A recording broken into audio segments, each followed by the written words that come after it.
The ice cracks under their feet, splitting the frozen grass.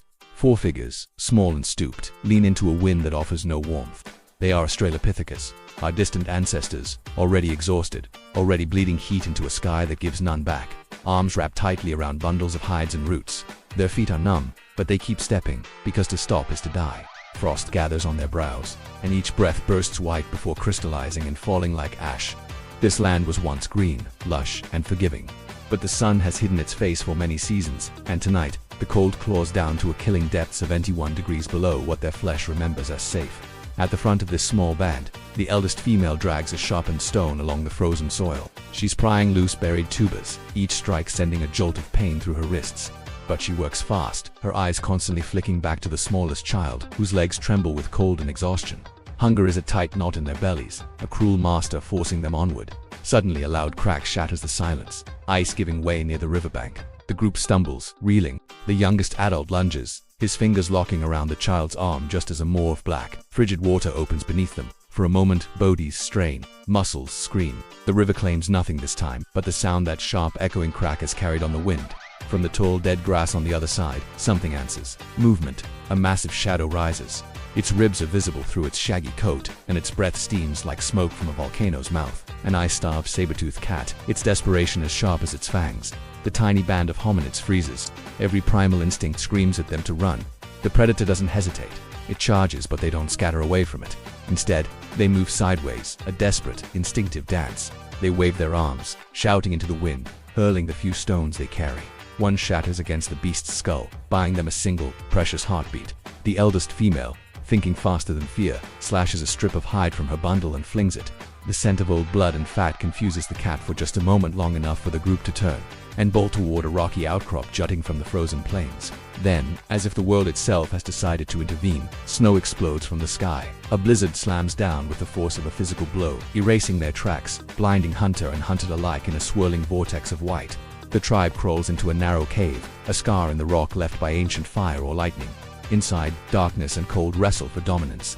The cat, momentarily thwarted, prowls outside. They can see its silhouette pacing the cave mouth, a patient, deadly shadow waiting for them to emerge.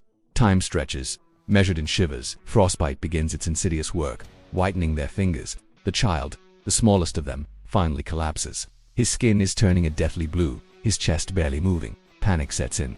The middle-aged male scrapes a piece of flint against stone, his hands shaking so violently the sparks die in the wind. Again, and again. Finally a single, stubborn ember glows to life. The eldest female shields it with her body, feeding it tiny pieces of dried dung and bark.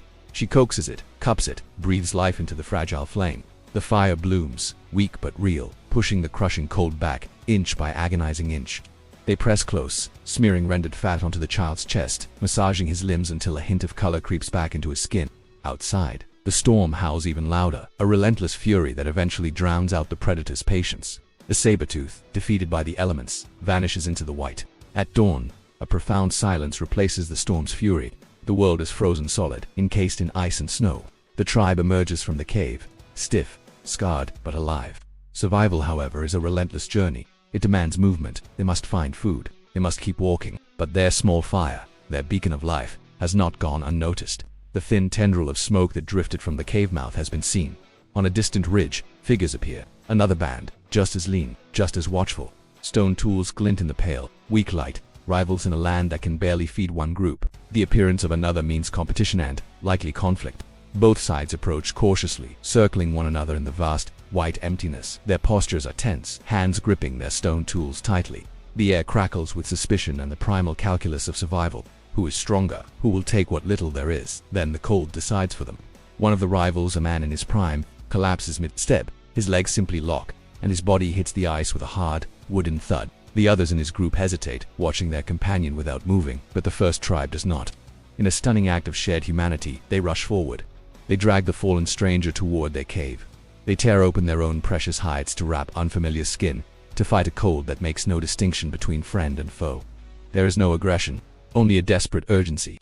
Back in the cave, the fire flares again. This shared heat binds them together faster than blood ever could. The rivals, seeing this act of selfless survival, slowly lower their stones. The hunger remains, a constant ache in their bellies, but for now, death has retreated. Together, they hunt what the storm itself has claimed. A frozen antelope, half buried in the snow. Stone meets bone. Fat and marrow, the most precious of calories, are freed. They eat in silence, the grease shining on their faces, their eyes reflecting the flickering flames of the fire. The children, from both groups, huddle between the adults, alive and warm. As night falls again, the immense cold still presses in from all sides, but it no longer owns them completely. In the flickering light of the cave, two bands sit as one. A single fire crackles. Their breath rises together, a unified cloud in the immense frozen dark. They endure. They endure against an impossible cold, against predators, against rivals, and against the very sky itself. Not because the world is kind, but because deep within them, a spark of community, of empathy, refused to be extinguished. They refuse to vanish. And in that refusal, against all odds, lies the story of us all. Thanks for watching. If you were moved by this story of our ancestors' incredible resilience, don't forget to like this video and subscribe for more journeys into the deep past. See you next time.